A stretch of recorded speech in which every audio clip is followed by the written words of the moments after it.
Cocoon fal'Cie. Wanna destroy Cocoon? Maybe it's a fal'Cie thing. I was thinking. I hate when that happens. I met you on a Thursday, right out to you. Well, Saturday I'm a begging you, baby, just leave me alone. You're turning me upside down, put me to the ground when you shake me, shake me. I'm giving you what you need, and I'm begging, please don't break me, love.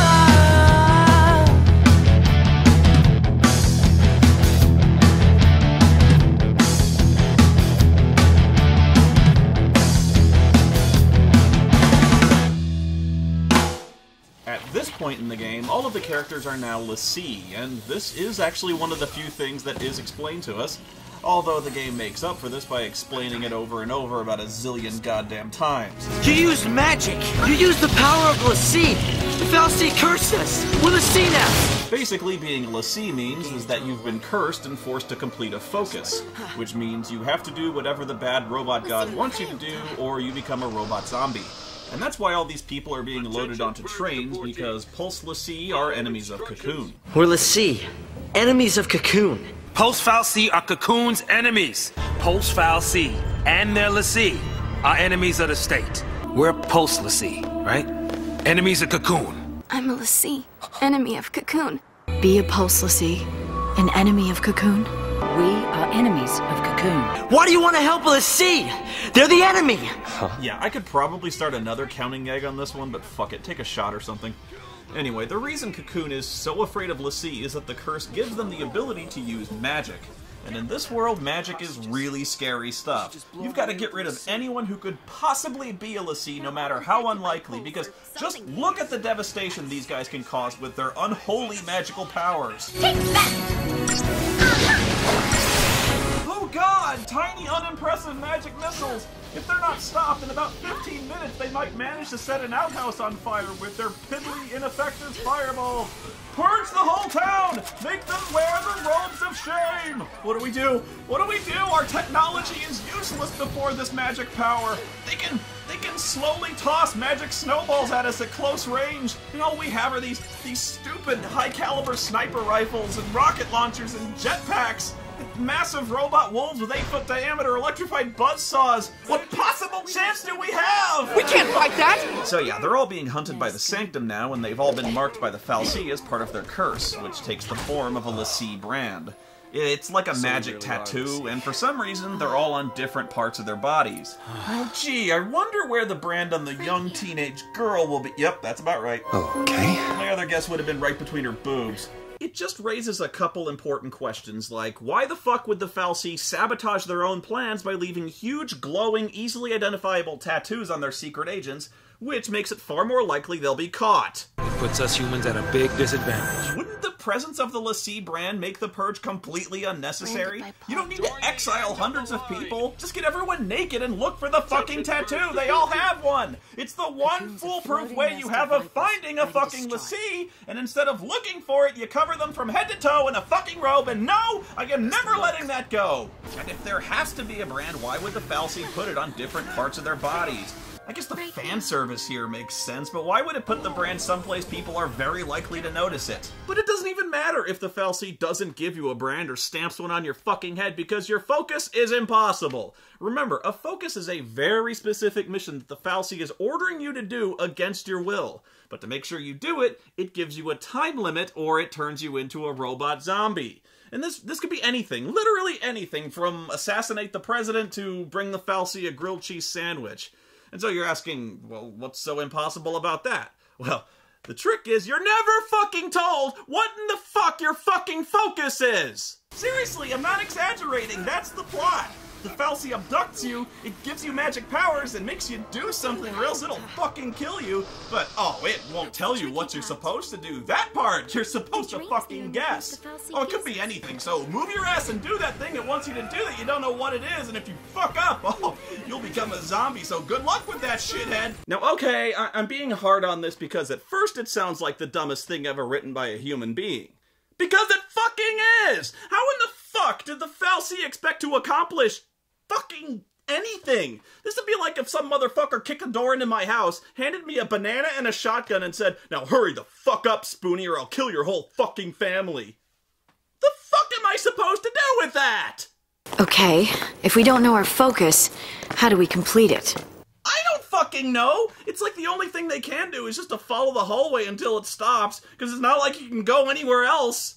That is how a focus comes down, people. The fal'Cie, they don't spell it out with clear-cut instructions. All you get is a hazy glimpse. Oh, okay, that does help. You're given a hazy mental image of a thing with absolutely no context. That works. So if I'm given a hazy mental image of, say, George Lucas, that could, honest to God, mean anything from beat George Lucas to death with a rubber chicken, or cover his car in blueberry waffles. Really, how are we supposed to know what to do from just that? How are we supposed to know what to do from that? That's the tricky part. The dream's the only hint the fal'Cie gives us. Figuring out what to do with it, that's our job. This is amazing. The shitty writing is so shitty, it actually becomes the villain of the game. What's the plot of the game? I don't know. The writer won't tell us. Not only is the player left completely adrift and helpless because the game doesn't explain a goddamn thing to us, it doesn't even explain anything to its own fucking characters. The story is so poorly told, even the characters are complaining about it. That doesn't make sense. I don't get it. It's all kind of foggy, but I saw this towering Ragnarok.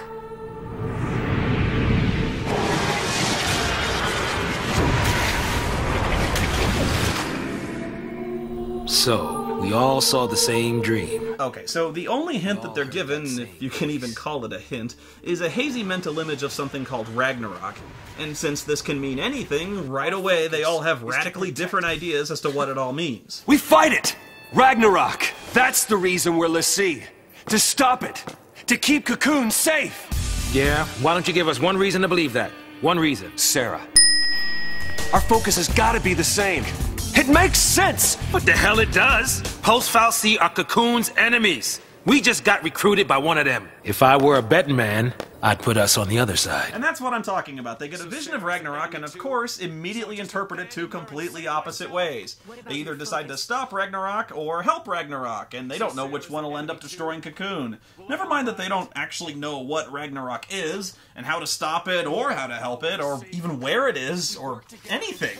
Either way, the fal'Cie has a 50-50 shot at best of either accomplishing its objective or completely screwing itself. It's like, yes, my secret agents are doing perfectly soon, Ragnarok. Wait, what are they doing? They're bringing Ragnarok waffles? Who does that? How was I not clear? Come on! Because of their two opposite interpretations, the group is immediately at odds with one another.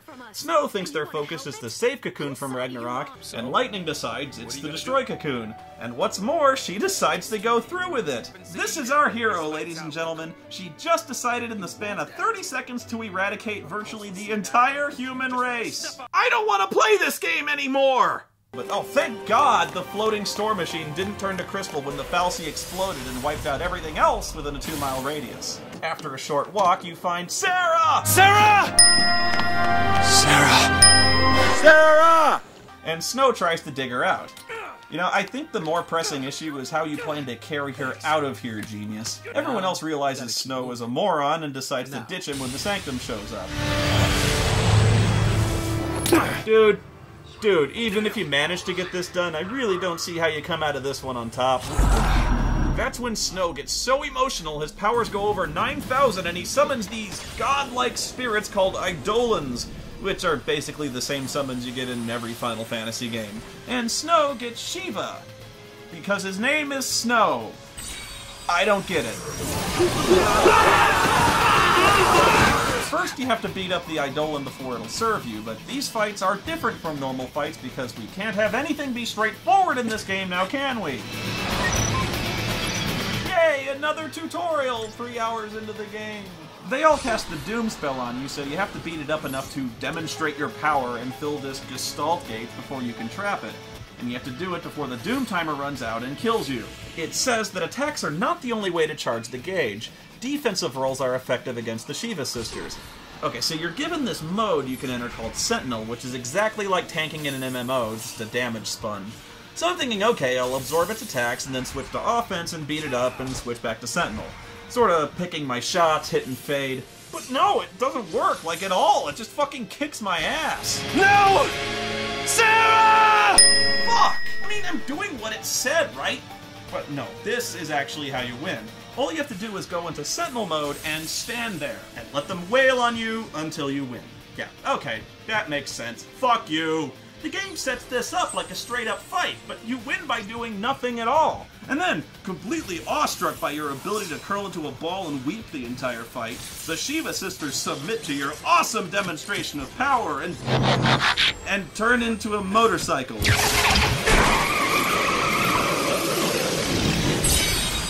Well, of course they fucking do. And talk about predictable Final Fantasy. Shiva being two people to turn into a motorcycle. Cliche much? Snow doesn't even blink in surprise as this happens. He's got no questions or anything. He just jumps on and badass pose. Yeah, 5 stars! Man, I was awesome at standing there. Okay, I gotta know what's up with these two. Eidolons attack the lassie whose presences they grace. Okay, yeah, gaze upon us and rejoice, for we have graced you with our presence. Now die! That's what Eidolons do. They help us. Eidolons are our salvation. Oh yeah, clearly. Like when they shredded my fucking face with a motorcycle tire at 3 zillion RPMs. That thing's here to help us? After the fight, more soldiers show up, but these ones are led by a Kiwi named Fang. Okay, sure, yeah. Machine gun fire doesn't faze him. He can shrug off a Vulcan cannon blast from a gunship, but a judo chop to the collarbone knocked right the fuck out. I don't care. I like when people hit Snow. Meanwhile, everyone else steals a gunship and escapes with just about the entire sanctum hot on their heels. A sanctum foul C up close and personal. So that's a foul C? I thought this was a foul C. Or was it this? Someone help me? Ah! We're not in the hallway! Where do we go? Quick! Find the hallway again before we turn control back over to the player! Where's the hallway? I don't know! Just go somewhere! Real heroes don't need plans! The writer will save us! Wait, hang on, they crashed? I thought they got away! We never saw them crash, the video just faded to black! And again, how the fuck did they survive a crash in a rocket ship from 50 zillion feet in the air? And not, I remind you, wearing any kind of seat restraint whatsoever? I mean, they're not even injured in any way. It's not so much as a sprained neck. Fuck, they're not even dirty! You know, I could have sworn I was just talking about this. Again? You win and did it again! Is this really how we're gonna transition between every fucking scene in this game? Explosion, insanely lethal fall, wake up someplace else without a fucking scratch? You just can't have this both ways, man! You can't have characters who can karate chop a dump truck in half, but who are also knocked out with a karate chop to the shoulder, but who can also survive a plane crash at Mach fucking 2 without messing their fucking hair up! I should not be taking more realistic damage getting launched in my fucking windshield in Grand Theft Auto! We don't even know where to go. I do. Huh? Eden? The sanctum seat of power. You're serious? Something happens to Eden, it's lights out Cocoon. You want that? Don't worry. I'm after the sanctum. I'm not out to destroy the world. Wasn't it just explained to us that wiping out the sanctum also means wiping out fuck it. And congratulations, everyone, from having watched that one scene alone, you have also watched about 10 hours of the game fly by, because from this point, they just kind of wander around, and every 20 minutes or so, they'll stop and have that exact same conversation, almost word for word, over and over and over again. Really. You gonna complete your focus? Maybe, if I knew what it was. When it comes to Pulse, who could claim to know anything? Are we supposed to... What is your focus? If we don't know our focus, how do we complete it? I probably don't want to know. Then what battles do we fight? And against who? Tell me that! I don't know yet. You don't know yet! That's right. I don't know yet. Our focus is to protect Cocoon. We don't even know where to go. You don't know yet! Not a single clue about this whole sea mess. He's telling us our focus is to destroy Cocoon, but who knows? I don't know yet. I'd put us on the other side. That's the reason we're Lassie, to keep Cocoon safe! Even then, they couldn't figure out his focus. I don't know my focus. You don't know yet! We lost our past and our focus. So what do we do now? Sarah told us. That means she must have fulfilled her focus. Sarah!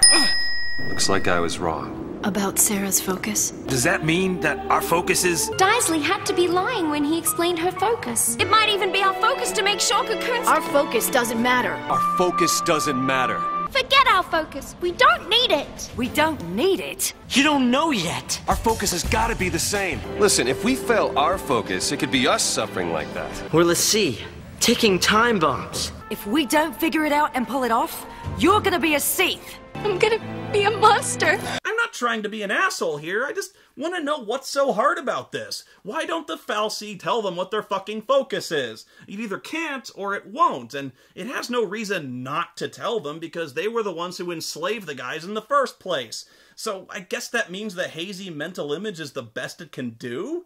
fal'Cie are an existence beyond human comprehension, possessed of incredible magic power. If they're so powerful and beyond human comprehension, how come one allowed itself to have its ass dragged around and blown up by the sanctum? They're so far beyond human understanding that they can't speak fucking English. They've evolved to gods compared to humanity, but of course they can't pick up a fucking pen now, can they? Fuck you! Alright, man! Run stupidly out in the open instead of shooting them from the safety of cover! Great. A SciComm hit squad. Ready! Aim! Don't fire yet! Wait for it! Whatever you do, don't fire it! Ah, she's got a sword! What do we do? Don't surrender! No retreat, men! We 6 guys will succeed where our dozens of giant mechanized death robots completely failed! At this point, the group gets split into Team Genocide, Lightning and Hope, and Team We Have Absolutely No Plan, Saz and Vanille. Where we headed? Dunno. You don't know? You don't know yet. Saz decides to head for a city called Nautilus for absolutely no reason whatsoever. Their plan is basically, yeah, let's go, why the hell not? You spend 3 entire maps. 3! Literally wandering aimlessly. I'm not fucking with you. That's what it says. That's what it says. Read it. Fucking read it. This entire level is pointless. It contributes nothing to the story. You just run around fucking with fuse boxes to open the next segment. Oh shit. Evil 20-sided dice. Again, in the context of the game world, what in the hell are these things and what possible purpose do they serve? You mean someone just built huge floating bombs inside their industrial plant full of sensitive machinery and electronics? Oh, and this always bugged me. I've seen so many games do this and I really don't get it. You get a preemptive strike for attacking enemies from behind, right? But how is this any kind of surprise? They're 10 yards away! How can they not see me? But if I run up behind them, oh my god, we did not see this coming! Then you emerge into a forest, and you'd think being outside in the wilderness, in the middle of the forest, it'd be hard to still somehow be trapped in a fucking hallway, but you'd be dead fucking wrong now, wouldn't you? God damn it! Oh, fuck! Oh, fuck! Oh, sure! Killer tomatoes, why not? Fuck it! We got ice goddesses that turn into motorcycles, and deadly pulse robots that hop around on one fucking leg doing an Indian rain dance or some shit. I could take killer tomatoes, sure. And penguins! Oh, you have to watch out for those predatory magic-slinging penguins. They mostly come out at night.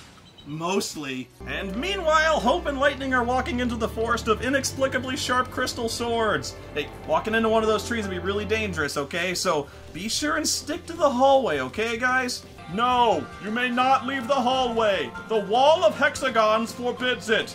And don't just go around it. They built this wall of hexagons for a reason. This is an army facility for turning wildlife into weapons. Oh, obviously, I'm sorry, right. You can see why I'd be confused, because they didn't put any guards of any kind anywhere, or even keep out signs, or lock anything. You know what you could have done is you could have put a wall of hexagons in front of the front door, and they'd have walked up and been like, oh shit, and they'd turn around.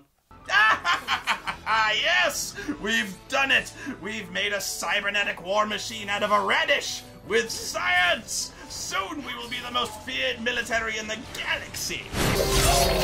No, impossible. They found its secret air juggling weakness. Well, in that case, I take this whole review back, because any game that reminds me of Tekken is clearly a masterpiece. After defeating the Robo-Radish, they go to Hope's hometown and sneak in, deciding to lay low at his dad's house. Because the Sanctum would never think to look for Hope at his own fucking house! They sneak in through a pipe into some place called the nutri-culture complex, and I have no clue what the fuck nutri-culture is. Well, I don't really know for sure. You don't know yet! It's probably something to do with a fal'Cie sitting in the middle of the room, which Hope says produces food for the entire town. And I'd have no idea this was a fal'Cie if they didn't flat out tell me that it was, because this is the fourth completely different thing that's supposed to be a fal'Cie, and we have absolutely no common basis for comparison here. Anyway, this fal'Cie is so far evolved beyond human understanding that it completely fails to notice these two standing 30 feet away from it. I guess it's too busy crapping out nutri-culture. Food we ate every day came from here. This evil fal'Cie son of a bitch, selflessly feeding an entire town? That gives Lightning all the reason she needs to fucking kill it. Kill him and cut off the food supply. That'll make us popular. Our hero! Willing to doom thousands of innocent people to a slow, excruciating death by starvation. Now you're thinking like a pulse Lassie. I mean, okay, she's prone to violent, murderous acts of unprovoked rage, but, you know, basically a nice person. Okay, now that was just uncalled for. It's one thing to hit someone with a barrage of machine gun fire to the sternum, but a backhanded bitch slap, now that shit hurts. I think people have enough reason to hate us, don't you? I gotta give the kid credit. Hope manages to talk Lightning out of a mass murder spree, but now they have to sneak out of here and somehow avoid detection by the 8-foot-tall, slimy green tomato cyborgs with police lights and sirens on their heads. Well, fucking duh! What would you guard your food supply with, if not a giant sentient cyborg tomato with a police light on its head? You know, I wish we had those now, instead of wasting our time and money on something stupid like cancer research. You know, what do you want? You want a guy with a radio, I suppose. You think we're made of money around here? I suppose you want a guard dog too, right? Actually, that does remind me. Hey, how's my cyborg security system coming along? It'd be going a lot faster if this damned animal would just hold still for 5 seconds! Whatever, long story short, they get caught and surrounded.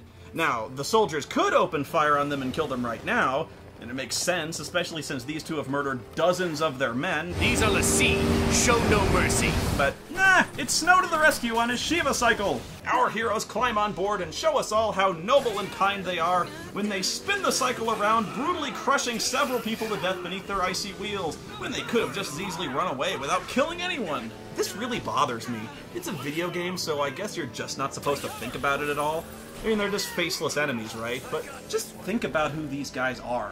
They're not really these horrible, villainous people who deserve nothing but death. They're just guys doing their job. In fact, they're doing what they think is right, protecting Cocoon from these demonic Lassie that they have every reason to fear. I mean, sure, they've been fed lies and propaganda, but they're not bad people. Besides, it's not like our heroes here are doing anything to win over the hearts and minds of the people. I am a Pulse Lassie! I'm here to kill you all! Since when have heroes ever needed plans? I'm here to kill you all!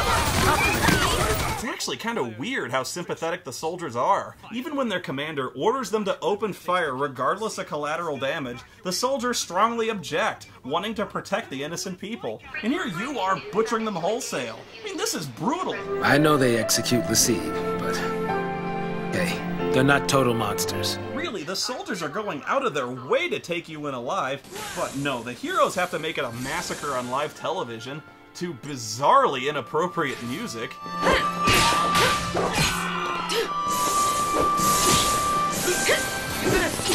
People are dying, man! This is the music you're going with? Whatever. So later on, Snow and Hope managed to shake the cops and decided to just stand around in the open drinking Mountain Dew. This whole time, Hope's been planning to stab Snow in the face, but he couldn't work up the balls to do it until now. What happens when your actions end up ruining someone's life? I know! It's all my fault. I don't know how to fix it. You don't know yet! Well, why don't you tell me what I deserve? The same fate!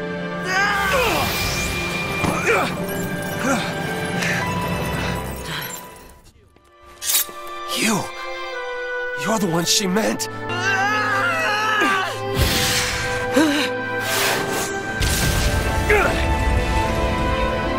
Oh, I seen this one. Let me guess. They get blown off a rooftop and they fall 200 feet and then they land head first and then, oh, come on, you know you want to do it. I want you to do, come on, do it, you motherfuckers. They walk off without a scratch. Come on, do it. Do it! Do it!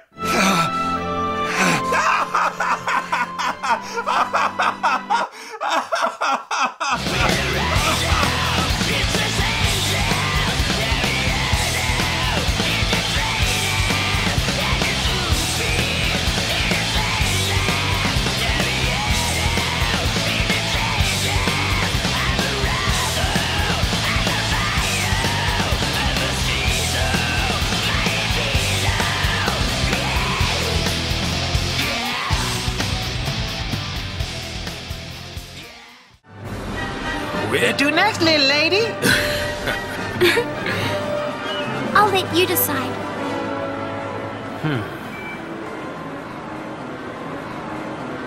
I know. A Nautilus Park day. With Saz.